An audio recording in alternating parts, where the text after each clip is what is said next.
Sa last video nga natin ay nakasama natin si Jai para mapasyalan ng ilang magandang tanawin dito sa Visayas. Sa video nga na to ay mapupuntahan natin ang pinakamalinis na ilog sa Pilipinas, ang Buga Cold Spring.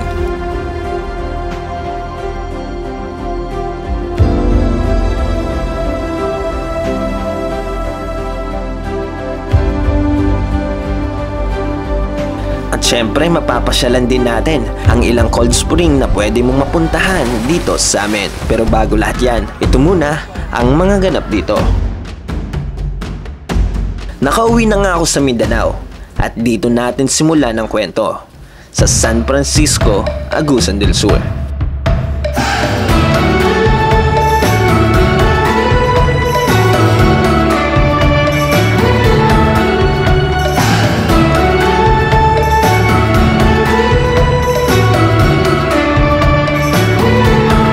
May sisilipin tayo dito na liguanan siya, pero daw nasira yung tulay, and titingnan lang namin kung pwede namin siya mapuntahan. Kung hindi naman, papakita ko na lang sa inyo. Natapos na nga yung journey ko doon sa bahay jeep, at ito yung una kong adventure dito sa Agusan del Sur. Kaya tingnan natin kung anong meron dito, and gusto ko din ipakita sa inyo kung gaano aganda yung lugar namin. Natapos na nga ang journey ko sa bahay jeep ni Kuya Antet na tumagal din ng 1 taon. Nakakamiss din palang isipin na hinahanap ko yung adventure na kasama sila. Dahil sa dami ba naman naming pinagsamahan, napuntahan at natuklasan sa layuning maikot namin ang buong Pilipinas. Pero ito na nga ang kasabihan na sa bawat panimula ay may wakas. At dumating na nga ang araw na yon. Ang bumuklod ako sa kanila para sa panibagong yugto ng buhay ko kasama si Jai. At sa 1 taon na yon ay biyaheng hindi ko makakalimutan kailanman. Ano yon? May buhaya? Ang ilog na to ay konektado sa Agusan River, kung saan may mga buhayang nakikita dito. At sa Agusan River nga, natagpuan ang pinakamalaking buhaya sa Pilipinas at maging sa buong mundo. 11 taon nang nakakalipas. Kaya malamang sa malamang, meron pa ding mga buhayang maaaring maligaw dito. Buhaya o ahas? Ano yung ibid? Lizard na malaki. Ayun nga, no. Ayun yung malinis na part. Oh, malinis na part. Mo no? Lang ingon niya itabukon pa. Oo. Kung kursunada kag tabok dito. Nasira na nga yung tulay dito kasi may tulay daw dito para matawid. And dun siguro yung tulay, nasira nga yung tulay para matawid yung area na yun. Kaya check natin kung pwede natin mapuntahan. So dito nga guys, nagka-problema nga dahil yung mga tao dito nagkaaway-away dahil sa lupa, sa income ng lugar. Dahil private property ata to. Nagkagulo sila. Oo, may training. Dahil training, kabalsat kahoy taas. So guys, ito yung lugar na pinupuntahan ng mga taga dito, pero ngayon gawa ng medyo lubog nga yung tubig dahil baka daw sabi ni Janice may nagmimina sa taas, or hindi natin alam kung may malakas na ulan dun sa taas. Pero dito makikita nyo, dito napaalinaw kasi ito mismo yung bukal na yon. And itong malaking ilog na to siguro konektado to sa ibang lugar, kaya ganyan yung kulay niya. Siguro may nagmimina sa bundok or malakas yung ulan ngayon doon. Pero yung tulay siguro nito, saan yung tulay nito, Nis? Ito gani, yung tulay dati. Dito yung tulay. From here yung tulay na sinira nila hanggang doon para diretso na sana makaligo. Sayang hindi natin mapupuntahan, pero meron pa naman dito isa na napakagandang lugar. Anong problema nila dito?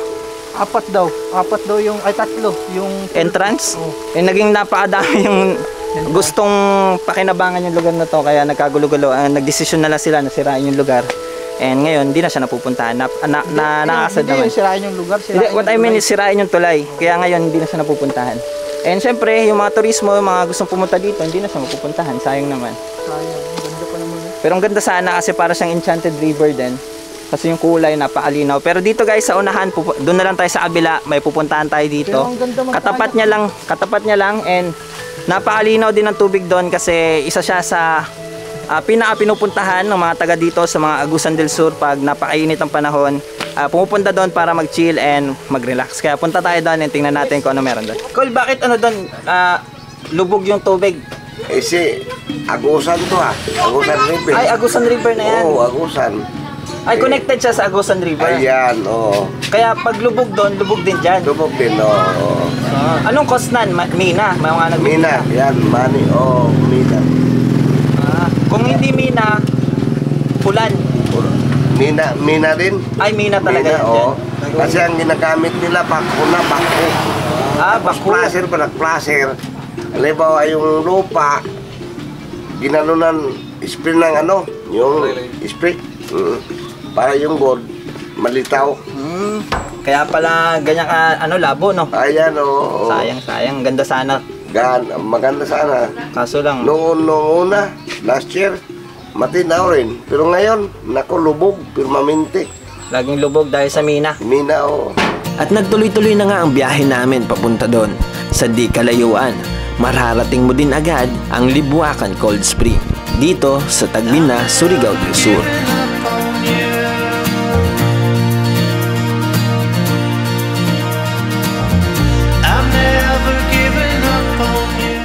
So guys, nandito nga tayo sa Libuacan Cold Spring. And kung makikita nyo na napakadami palang mga tao dito, kahit tagklase na, ang dami pa rin naliligo. And puntahan talaga to ng mga locals dito kasi nga napaalamig ng tubig. And kung makikita mo, isa to sa pinakamalinaw kasi kung mapapansin nyo dito sa lugar namin, napakadaming mga ilog na katulad nito.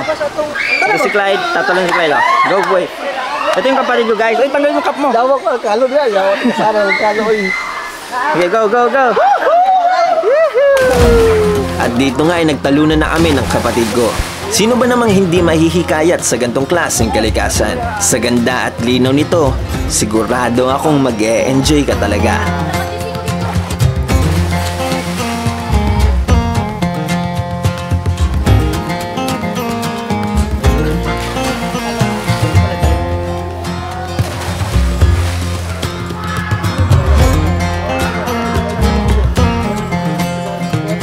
Saan tatalon? Sa taas?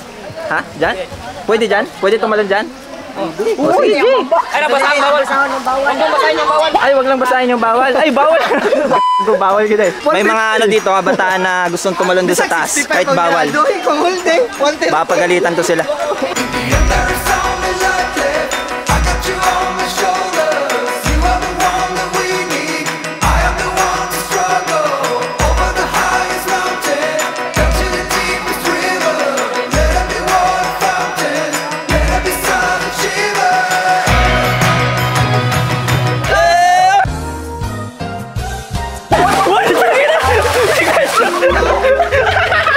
Bayan sa mata, bay!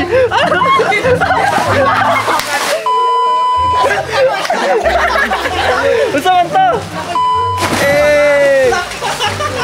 Tamang chill lang kami dito habang pinagmamasdan ang mga batang nag-e-enjoy sa kalikasan dito. Masasabi mo talaga na maganda dito sa Libuacan Cold Spring. Dahil kung mahilig ka sa extreme adventure, ay pwede mong magawa dito.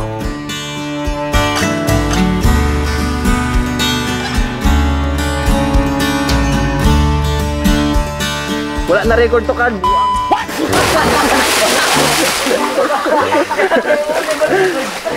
Wala na record, Carl. Oy, otro daw. Sorry, Carl. Hindi ko na record, Carl. Ulit daw si Carl. Ate, yapit taligas lagi. Go, Carl.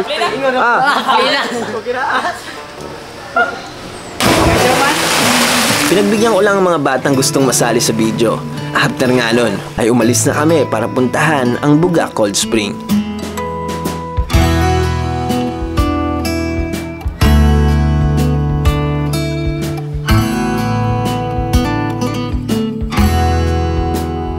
Ito ang Buga Cold Spring na matatagpuan sa Barubo, Surigao del Sur. Nasa gitna nga ito ng mga establishmento dito sa Barubo. Pero kahit na ganun, dinadayo pa rin to ng mga turista dahil sa angking ganda nito. Hello po! Nandito na kami sa Bugat! Sobrang linaw ng water. Sobrang linaw po yun, ah. Very good. Very good. Hello po! Kita hanggang ilalim po yun, ah. Dito? Opo. Kitang-kita yung ilalim. Kitang-kita din yung langoy na langoy. Grabe, sobrang linaw ng tubig dito sa Buga. Tingnan nyo naman kung gaano alinaw yung tubig dito. Yan, oh. Pusang iring ang linaw ng tubig. Grabe. Napaalinaw nga ng ilog na to dahil mula dito ay matatanaw mo talaga hanggang sa pinakailalim nito. Nakakamangha talaga ang kalikasan dito. At ngayon nga ay nandito kami para masaksihan at ma-experience ang napakagandang kalikasan dito. So guys, nandito kami ngayon sa Bugak Cold Spring na matatagpuan nyo dito sa Barubo, Surigao del Sur. And kung makakagawi kayo dito sa Barubo, ay huwag nyo i-miss out na hindi makapunta dito kasi kung makikita nyo, napakalinis ng tubig, napaalinaw ng tubig at napakalamig ng tubig. Itong river na to ay isa sa pinakamalinis o ito yata yung pinakamalinis na river sa Pilipinas. Na-acknowledge siya na pinakamalinis kasi kung mapapansin nyo, napaalinaw talaga ng tubig ng ilog na to. And guys, samahan nyo kami dito habang ina-enjoy namin ang napakagandang kalikasan dito. Let's go!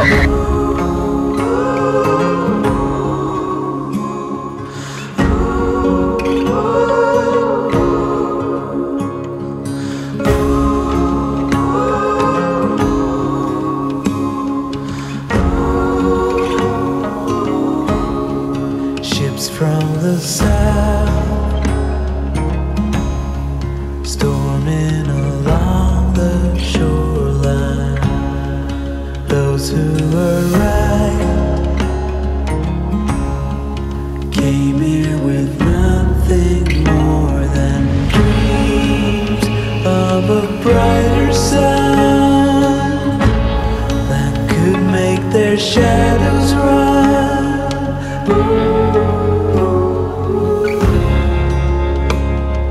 Kumain lang kami saglit dahil tanghali na din nang dumating kami dito.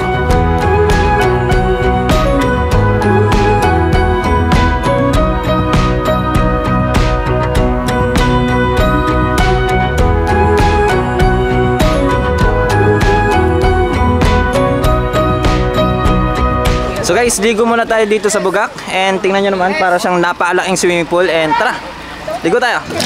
Ay buang, ang lamig. Ang lamig! Ano ka ng ice? Ice ano ba?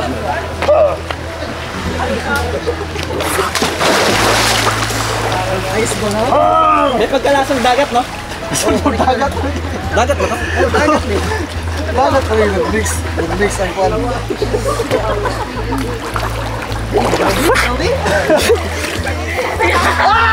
Lamig! So guys, yung tubig dito may pagkalasang dagat kasi konektado nga to sa dagat. At napakalamig ng tubig na to kasi yung bukal ng tubig nito ay parang dito nagmumula. Kaya napakalamig at napakalinaw ng tubig niya. Dito tas mo ako boy, katalingan boy. Guys, lipat muna tayo dun sa kabila kasi meron pang mas malinaw na part doon. And itry natin doon. Tara.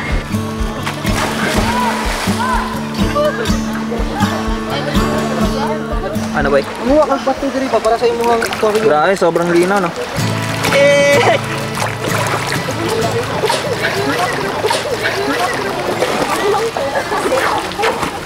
Lalong ba kaya diri? Mukha lang siya mababaw pero napakalalim niya na. Abot mo ilalim boy? Boy, abot mo ilalim? Ang pilit ako tinilas sa Sobrang lalim pala. Mukha lang kasi siya mababaw pero sobrang lalim niya talaga. asa ko tinilas this? Dahil sa linaw nga ng tubig niya, kaya Hindi ako klaro. nawala na yung tsinelas ni Clyde. Nawala na yung tsinelas niya. Ano ko tinilas? Bugat na yung manday mag-tinilas di ay. Nakakatawa pero biglang nawala ang tsinelas ng kapatid ko. Dahil lumulutang naman ang tsinelas niya sa tubig. Kaya nakakapagtaka kung saan napunta yon. Kaya kahit anong hanap namin ay di na namin makita ang tsinelas niya dito.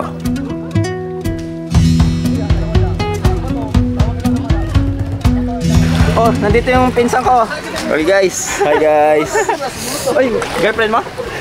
Saan kayo? Saan punta niya? Pahingin nga ako saging. Pahingin naman isa. Bawa ka lang saging dito. Nakahingi pa nga tayo ng saging. Oh, nawawala yung pares. Nawawala yung pares itong Bayanas. Nawawala yung pares.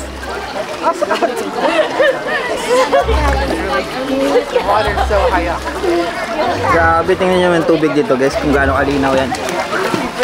Pero nawawala yung tsinelas si Clyde. Ano boy, wala talaga? Baka pumunta na dun sa malayo. Libre ka na. Go, mahiya ka, go. Mahiya ka, Gaw? Mahiya ako, go. Dito tayo sa kabila. Grabe, Lin. Naiwan na natin yung chinelas, guys. Tagalog. Pisker ka, chinilas ka. Tagalog na mga Gaw. Go. Tagalog na, Deka. Kailangan ba natin galingan yung Tagalog natin? Tagalog na, Deka, Gaw. Oo, Gaw. Ngayon lang talaga natuto agad. Magaling ako mag-Tagalog sa amin. Bakit ko kang mga... Wow, grabe. Ay, ito grabe dito.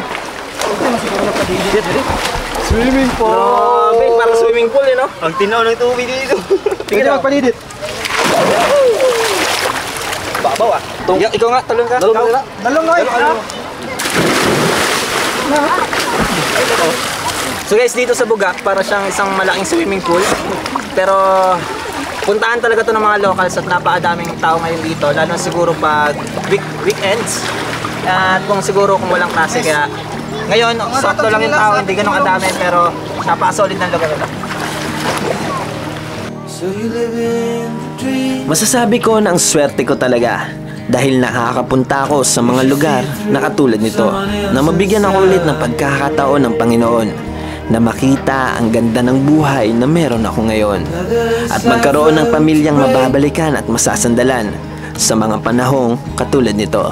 While the grass grows underneath my feet,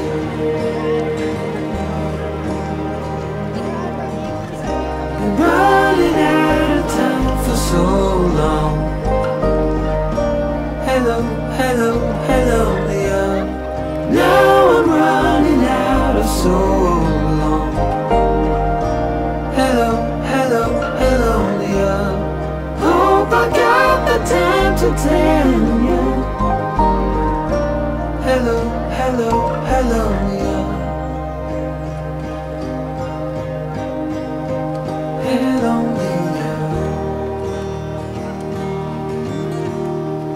Dito ko natatapusin yung video natin and thank you sa panonood and siguro sa susunod igagala ko pa kayo sa ibang lugar dito sa amin. For the meantime, dito muna tayo nakapunta sa Libuacan, doon sa Cold Spring and dito sa Bugak Cold Spring. And marami pa tayong mapupuntahan, maraming magandang tourist destination na pwede nyo mapuntahan dito. Kaya abangan nyo na lang yung mga susunod na video natin. Let's go! Ikaw mag-push up, boy. Ha? Pwede ka mag-push up. Oh, sus. 1,001, 10,000 to. Napakadali lang dito. Guys, napakadali lang dito, guys. Grabe ka bakit? Ikaw, okay lang ba yung Tagalog? Kasi Bisaya tayo dito, dapat ganito yung Tagalog. Sobrang dalit lang. Meron ding isang lagoon dito. Ito, magkatabi lang to ah. Nandyan yung Bugak. Nandyan yung Bugak Cold Spring dun sa unahan. And ito naman, ito yung Dito Lagoon. Bakit to? Bawal liguan. O, bawal to liguan kasi may nakita ditong parang pawikan. So kung mapapansin nyo guys, itong tubig dito, connected din to sa dagat and ngayon hindi na siya pinapaliguan gawa ng may nakita nga ditong pawikan. Kaya siguro piniserve yung lugar kasi nga may mga nakikitang pawikan dito. Yan o, kung mapapansin nyo, napaka-blue ng tubig dito. Mas blue pa to, no? Parang napakalalim, no? Parang mas malalim pa. Bawal Grabe. tumalon kasi pag tumalon ka may multa. May multa? Oh. Magkano daw multa pag tumalon dito? 5K. Napatay 5K di Anes. May 5,000 nga. Saan nakasulat? May 5,000 ka Anes. 5,000? Ewan ko kung totoo yun. Totoo 5,000? Pag tumalon dito? So may multa na daw ngayon guys pag tumalon dito. Sa malayo. Hindi dito. Dito yung may nakitang pawikan. Pawikan nakita, no, 'di ba? Kaya bawal na siya paliguan ngayon. Pero kung mapapansin nyo, napakalinaw ng tubig. Yan, napakaganda ng tubig dito. And guys, siguro uwi na kami and yun yung mga naging ganap ngayong araw.